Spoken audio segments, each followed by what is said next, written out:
탄핵 정국으로 인한 국정 공백이 장기화되면서 올해 4.3 추념식에 누가 정부를 대표해 참석할지 궁금증이 높아지고 있는데요.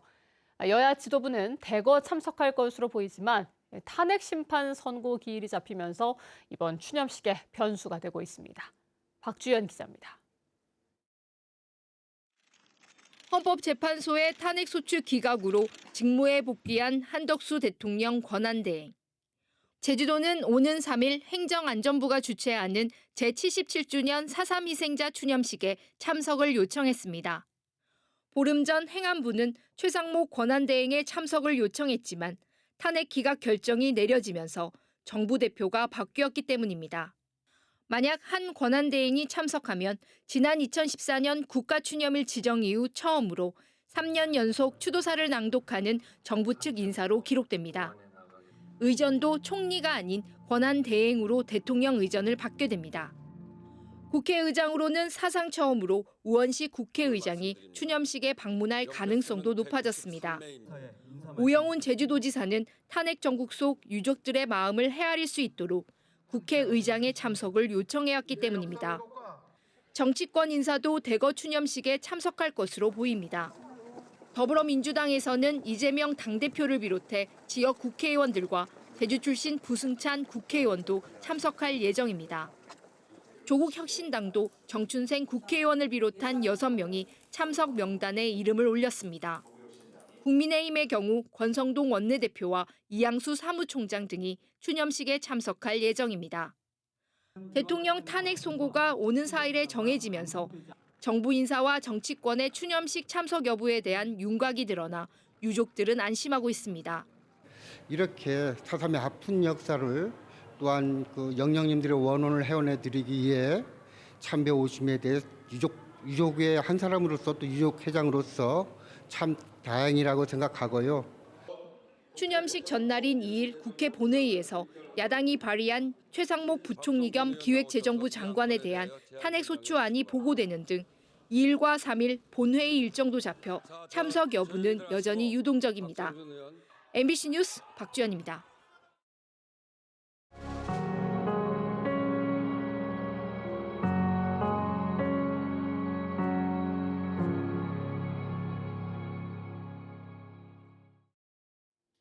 제주 4.3 사건 진상규명 초기 가장 어려웠던 문제는 희생자가 몇 명인지 정확한 피해 규모를 알 수 있는 기록이 없다는 점이었는데요.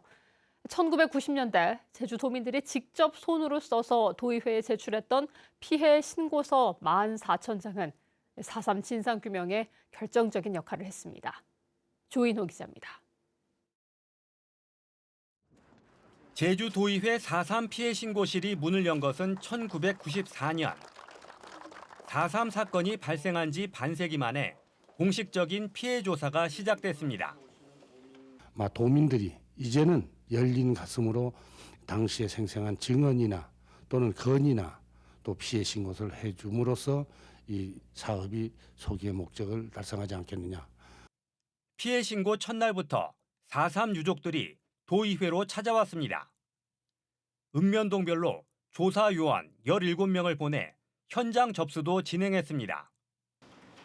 제주도의회에 6년 동안 접수된 4.3 피해 신고서는 13,968장. 지역별로 피해자들을 분류하고 유형별로 분석 작업도 진행했습니다.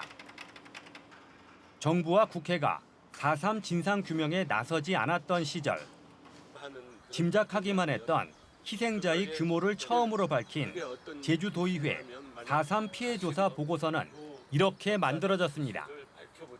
희생자의 유족이라고 몰려드는 게 물밀듯 같았습니다. 저 진짜 출근을 하는데 9시까지 출근하는 게 아니고 그 이전에 출근해서 문을 열고 주민들이 첫차를 타고 시외버스 첫차를 타고 신고하러 올 정도였습니다.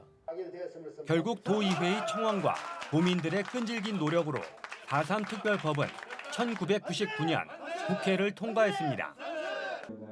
특별법 공포 전날 대통령은 제주 도민들을 초청해 역사적인 순간을 기념하는 서명식을 열었습니다.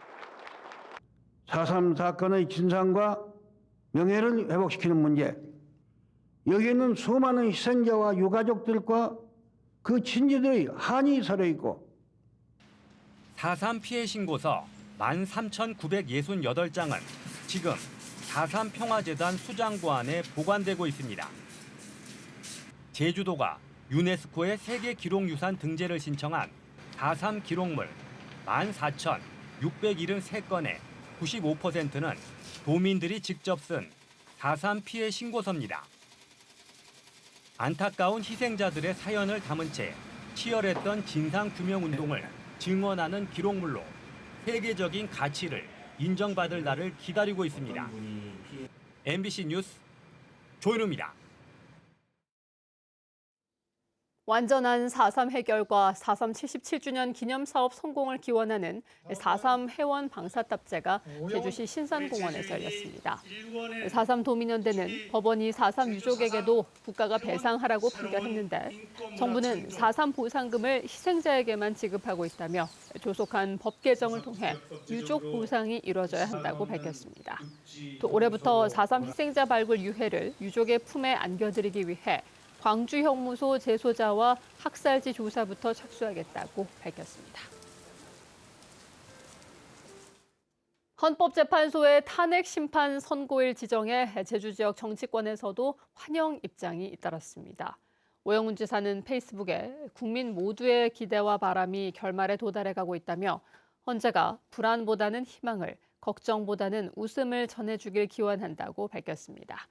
제주 지역 국회의원인 민주당 문대림, 김한규, 위성곤 의원도 봄처럼 반가운 소식이 전달됐다며 헌재는 만장일치 인용으로 헌정 질서를 바로 세우고 민심을 받아들여야 한다고 밝혔습니다.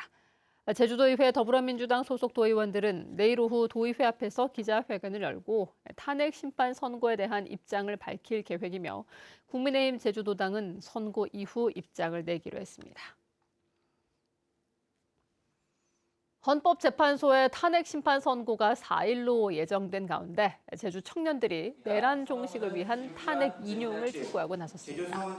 내란 종식을 바라는 제주 청년 선언인들은 제주도의회에서 기자회견을 열고 헌법과 민주주의의 이름으로 헌법재판소는 신속하게 윤석열을 파면해야 한다고 밝혔습니다.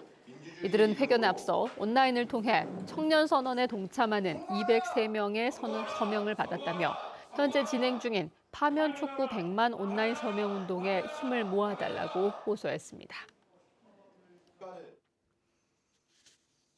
제주 지역에도 윤석열 대통령 탄핵 심판 선고 이래 선관위와 국회의원 사무실 등 18곳에 경찰력과 장비가 배치됩니다. 제주경찰은 또 집회 현장에서 발생할 수 있는 불법과 폭력 등 돌발 상황에 대응하기 위해 훈련을 강화하고 시설 파괴와 방화 등에 대해서도 무관용 원칙으로 대응하기로 했습니다. 한편 내일 저녁 6시부터 오는 7일 정오까지 제주 관내 3개 경찰서에서 보관 중인 민간 소유 총기 1,500여 정의 출고가 금지됩니다. 최근 경북과 경남 지역에서 발생한 산불로 4만 8천여 헥타르가 불에 타고 70명이 넘는 인명피해가 났습니다. 한라산과 또 300개가 넘는 오름이 있는 제주도, 산불이 나면 진화가 쉽지 않은데요. 제주도 소방본부가 헬기를 활용한 진화 훈련에 나섰습니다. 이 훈련 현장을 이따금 기자가 다녀왔습니다. 제주 소방 헬기 한라매가 물탱크에 2,000리터의 물을 채웁니다. 5분 뒤 직선 거리 3km가량 떨어진 다랑시 오름에 나타난 한라매. 오름 중턱에 연기가 피어오르자 잽싸게 지나가며 담아온 물을 뿌립니다. 오름 아래에서는 소방 펌프차 3대가 연신 물을 쏘아올립니다. 화재 진압 훈련에는 공중의 소방 헬기와 지상의 펌프차가 함께 동원돼 진행됐습니다. 지난달 경남과 경북 지역에서 발생한 역대 최악의 산불. 제주에서도 한라산 백록담 입산이 재개되고 봄철 나들이 객이 증가하면서 산불 대비 진화 훈련이 이루어진 겁니다. 그 오름이나 이런 경우에는 갑자기 그 돌풍도 많이 불고 그다음에 산이기 때문에 이제 바람의 방향이 자주 바뀝니다. 그래서 그런 부분이 가장 힘든 것 같습니다. 제주에서는 지난 2020년 4월 성산 일출봉에서 예초 작업 중 기계에서 불이 나 잔디 2,600여 제곱미터가 불에 탔습니다. 지난 2012년 4월에는 한라산 사제비 동산에 담배꽁초로 추정되는 화재가 발생해 강풍으로 축구장 2개가 넘는 면적을 태우고 1시간 반 만에 꺼졌습니다. 최근 3년 동안 제주에서 발생한 산불과 야초지 화재는 59건으로 올 들어서만 13건의 야초지 화재가 발생했습니다. 제주소방은 산과 오름 화재에 대비해 45도의 경사까지 오를 수 있는 험지 펌프차 1대를 보유하고 있지만 진입로가 막힌 곳에는 험지 펌프차도 올라갈 수 없어 큰 불길을 잡는 데 헬기가 중요한 역할을 담당합니다. 오늘 훈련은 제다리 비행하는 훈련이 아니고 헬기가 이동하면서 물을 방수함으로써 하강풍의 영향을 받지 않고 신속하게 초기 화재 진압이 가능합니다. 그러나 제주에서 불을 끄는 데 투입할 수 있는 헬기는 소방과 산림청, 경찰 헬기 3대뿐. 대규모 산불이 나면 도해 지역에서 헬기가 오는 데만 1시간이 걸려 추가 헬기 도입 등 대책 마련이 필요해 보입니다. MBC 뉴스 이따금입니다. 제주도가 제의를 요구한 들불축제 지원 조례가 오는 4일 도의회 본회의에 상정됩니다. 오름 블루키를 할 수 있도록 규정한 들불축제 지원 조례는 지난해 도의회를 통과했지만 제주도가 산림보호법과 축제 육성 조례를 위반했다며 지난해 11월 제의를 요구했습니다. 제주도의회는 오는 4일 열리는 제437회 임시회 1차 본회의에서 제의 요구 안건을 처리할 예정인데 과반수 출석에 제적의원의 3분의 2 이상이 찬성하면 통과됩니다. 재의결된 조례가 법령에 위반된다고 제주도가 판단하면 20일 이내에 대법원에 제소할 수 있습니다. 의대 증원 논란으로 휴학했던 제주대 의대생들이 모두 복학한 것으로 확인됐습니다. 제주대학교 의과대학 관계자는 어제 저녁 8시 기준 의대 재학생 310명 중 군입대 휴학생 등 48명을 제외한 262명이 모두 복학했다고 밝혔습니다. 제주대 측은 추가 수강 신청 기간이 남아있고 온라인 강의를 병행하고 있어 당장 강의실에 나오는 학생 수는 적을 수 있다고 설명했습니다. 뉴스데스크 제주였습니다. 여러분 고맙습니다.